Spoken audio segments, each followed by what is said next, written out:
Brand. Rabia Mateo, I think she embodies the values and qualities that resonates with her brand. And also, one time, nag-judge kami together in Miss Bilibili Paranaque. So I met her there, and that's why I think she's the perfect brand ambassador for Royal Aesthetics. Alright, thank you very much po. Is there any other questions for friends? There you go.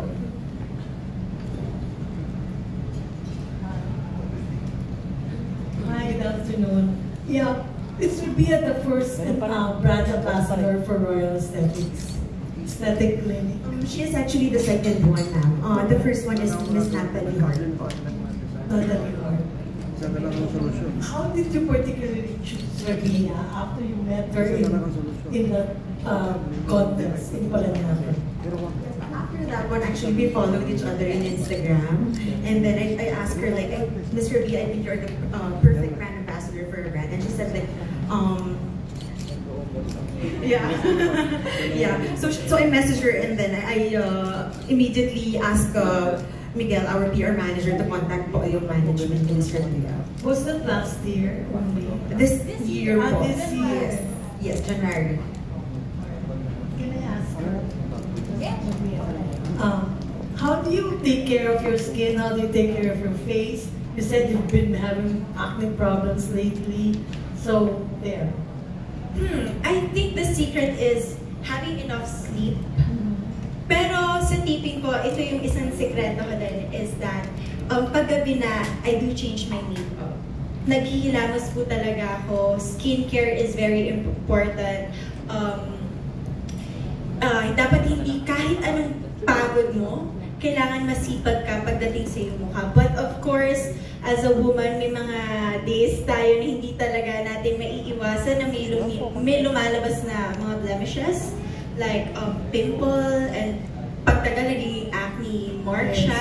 So, kailangan talaga, every 2 weeks, I would also have my facial. And since I struggled with acne, even before joining Miss Universe Philippines, yun po ngayon yung ina-address namin because I have a good makeup lang. Thank you to Mama Shelo, but I have severe acne scars. So yun po yung ina-address namin with my good thing. You don't see it, guys. But deep down there, ang dami kong imperfections sa aking taga. Alright, thank you. Alright, do we have any more questions? Okay, we have. Hi, good afternoon po. I'm Christian from the Crown Philippines. My question is for Rabia. Rabia, what was the first thing that came to mind when you first heard of the offer straight from Miss Arlene? Sabi ko talaga kay Miss Arlene, kay Doc Arlene was, thank you so much. It's such a big honor talaga when brands like this, yung nagbibigay sa'yo offer direct. Bakit? Because there's a lot of beautiful celebrities, a lot of beauty queens, mas bago pa kaysa sa akin, but for her to see something in me, automatically, pinagdasal ko talaga at minanifest ko na, Lord, sana ibigay mo tong brand na to sa akin. Wow, congratulations again. For Miss Arlene po, ma'am, aside from the launch of Rabia being your ambassadors for the brand, can you share probably some scheduled activities for her or events pa po like as ambassadors for her? Soon we will have our photo shoot, and then most probably by this year we'll also put up a billboard. Is it going to be an EDSA? Secret. Surprise. Wow. Yes. Congratulations po. Thank you very much, Christian. The Crown Philippines, we also have one here. Hi, Rabia. Tito Wasson from Pep.ph. My question is, what's your favorite treatment from Royal Aesthetics? Ano mo nga kung anong signal yun?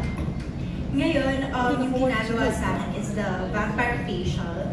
Kung saan, if I'm not mistaken, Doc, parang nag-extract sila ng blood from me. Tapos yung plasma, yun yung ginagamit na serum. Together with that microneedling, so medyo binubutasan yung aking face para ipasok yung plasma. And that would lead to collagen synthesis. Tama po ba, Doc? Na-explain ko naman siya ng maayos. So that would help me to have a more brighter, complexion, even texture sa skin ko kasi yun po talaga yung struggle ko is my acne scars. Another question, since some people think for vanity lang yung pagpunta ng clinics, ng aesthetic clinics, or how would you encourage them to take care of, to do self-care? You know what? Medyo half-hearted ako sa question because I also come from humble beginnings. And honestly, when you have nothing in life, unahin mo talaga yung necessity, like food, shelter, you know, to survive day to day. However, we also encourage people na if you have, you know, the budget to do so, to invest in the right things, to bring out the best in you. So, alam ko po, we live in a developing country at maraming minsan tumataas ng kilay because they just think that this is for pure vanity. But there's a lot of, you know, individuals, hindi lang babae, but also men who want to look at their best. So yun po yung market namin dito sa Royal Aesthetics. People who want to bring out the best confidence and reach their maximum potential in life. Next question, Ms. Arnie, is Rabia endorsing a specific treatment? Yes, po. Currently, when she visited po, she tried the vampire facial. Also, I think Doc Roda assisted her, so she will be able to answer this question.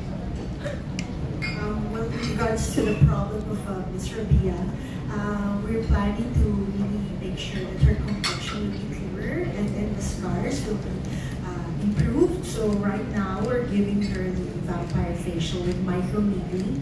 As we all know, microneedling makes what she said is collagen synthesis, and of course for the scar revision. So that's our plan for her, and we'll also be giving her a lot of nutrition for her skin. We'll be doing facials, and we'll go from there. Thank you so much, Coach. Hi, I'm Kate from Random Republica. When do you feel most beautiful? Honestly, there are days when I wake up in the morning and when I look in the mirror and I would say na, wow, I look good today. Especially, no pun intended to have, especially when I have my facial done. Kasi iba po talaga yung glow ng skin after pag in-apply yung serum with Dermaclear treatment as well. It's a facial kung saan ina-extract yung mga whiteheads natin. Kasi kahit wala akong makeup at all, I can really see my skin that is very healthy, that is glowing, na minsan mapapasabi ako na, okay, sige, maganda ako nung Miss Universe Philippines, pero yung skin ko pala maigaganda pa with the treatment together with Royal Aesthetics. Earlier, you mentioned having to deal with acne, right? So a lot of young girls look up to you who are probably dealing with acne. What advice would you give them? Ito medyo sensitive yung advice ko. Go to a doctor. Kasi dati, what I would do is that I would watch vloggers, you know, and I would see na, oh, this product worked for them. Then I would buy that product and then my skin would get worse. Tapos manonood na naman ako ng different video and then, you know, lumalala ng lumalala. It didn't work for me. So dapat pumunta talaga sa doktor so that ma-check nila what's causing your acne. If it's hereditary, ano ba yung magagawa natin? Medication na pwedeng ibigay. Because yung skin problem, marami siyang causes, marami siyang pinanggagalingan. So, dapat pumunta tayo sa taong nakakaalam. At ang mga dermatologists po from Royal Aesthetics, it took them years of experience studying with their knowledge and wisdom. And I'm sure yung mabibigay nilang solusyon is the best solution po para sa kanilang kliyente. Thank you and congratulations. Thank you very much. Let's see over here on this side. There you go. We have a few more questions here. Good afternoon, Rabia. Congratulations. So, ikaw ba meron ko pa rin nabanggit mo na kanina yung acne, pero how do you deal with your insecurities as a woman, as an actress?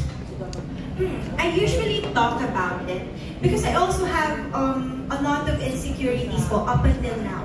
Like, I remember when I joined Miss Universe na mismo, I had this photo kung saan kita yung tuhod ko, and it wasn't even. And then people were saying na, ano ba naman to, ang itim ng tuhod? Things like that. I have scars sa tuhod ko po. Kasi during that time, I didn't even know bilang bata na magiging Miss Universe ako. Kung alam ko lang, sana inalagaan ko na yung balat ko. But again, I came from a humble beginning. Yung panglaban lang po namin sa kagat ng lamok ay musketero. You know what I mean? So parang yung mga insecurities ko na to, sinasabi ko kay Doc, I'm very open about it. Sinasabi ko, Doc, what do you think about, kunyari my arms, is it too big? Do I need to have a treatment for it na? Or, kasi alam niyo po, especially with celebrities, a lot of people are having body dysmorphia. And I'm speaking on behalf of a lot of, you know, celebrities na nakausap ko, na it's so hard kasi people would always nitpick sa itsura namin. And minsan pumapasok po siya sa isip namin. So, bilib po ako sa maraming tao na pag, kunyari, nagkakaroon ng bashing about their body, kaya nilang i-shake off. Pero there are also individuals na nasasaktan sila at nawawala yung confidence nila about that. But always kung may problem, meron po tayong solusyon. Yun po talaga yung nakalagay sa isip ko. So ikaw personally, do you get affected when people nitpick about your flaws or things they see about your body? Dati po, when I was new in show business, honestly, it's hurtful. Pero ngayon, natatawa na lang din po talaga ako. Probably because throughout the years, I was able to separate my personal life from the public opinion. And it's not easy po. It doesn't happen overnight na, okay, ito dapat yung mindset ko. Parang it took a lot of issues and problems bilang isang artista for me to learn from it. But now, sometimes, I remember I had this video where I have a bad posture. So, medyo kepotic ako, tapos yung chan ko nakaputrud. And people there would they would tag me and say, "Congratulations, Rabia, you're pregnant." Parang something like that. Pero pinagtawanan ko na lang po yung video na yun. Kasi it was just one angle na, bad angle lang. Thank you, Rabia. Yeah, and then we can grab the mic, probably. Hi, Rabia again. Sorry. I've got a few more questions kasi bigla ka na namin makita. And you know, I'm so happy.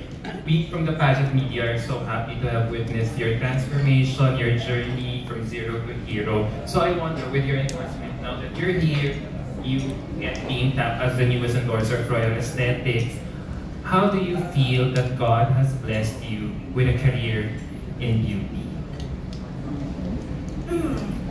I'm always grateful po talaga. Kasi when I lost Miss Universe and I was only top 21, ang dami ko pong harsh comments na narinig from the public. And for a moment, I thought, yun na yun. That was the end of my career. That was the peak of my life. But then, God is so good that He led me to the right people. He blessed me with a management who always takes care of me. He would bring people, angels, I would consider them as angels, na nami-meet ko from time to time, who would help me. Like for example, si Miss Arlene. Can you imagine, we just saw each other sa isang competition and then she saw something in me that made her choose me as her endorser. So, I guess, palagi ko pong pinagdarasal kay Lord na I know hindi ganito yung magiging buhay ko everyday. So, ngayon na you're giving me a good life, I'm really gonna save up. You know, I'm really gonna invest in good things. And palagi kong pinagdarasal kay Lord na don't change my heart. Na always keep my feet grounded. And sana, kung dumating man yung panahon na mapalitan ako at you know, lumipas man ako, sana nagkaroon ako ng impact, yung character ko nagkaroon ng impact sa mga taong nakasalamuha. Well said. So with everything that you've said, how has this changed your perception of beauty overall? Ever since naman, I would say na ako talaga, I'm always into beauty. Kasi I would research about things, you know. I would research about treatments as a medical professional then. So, beauty is for everybody. Parang, huwag tayo maglagay ng restrictions since we're living in a free country. I know a lot would say na, nako, mas maganda pa rin yung natural, mas maganda pa rin yung ganito, but let people decide for themselves. At walang masama kung yung mga treatments na to would make somebody confident. Diba? Parang it's actually a blessing from science to help people build up their character and confidence. Wow. Thank you. Last question to Ms. Arlene. How do you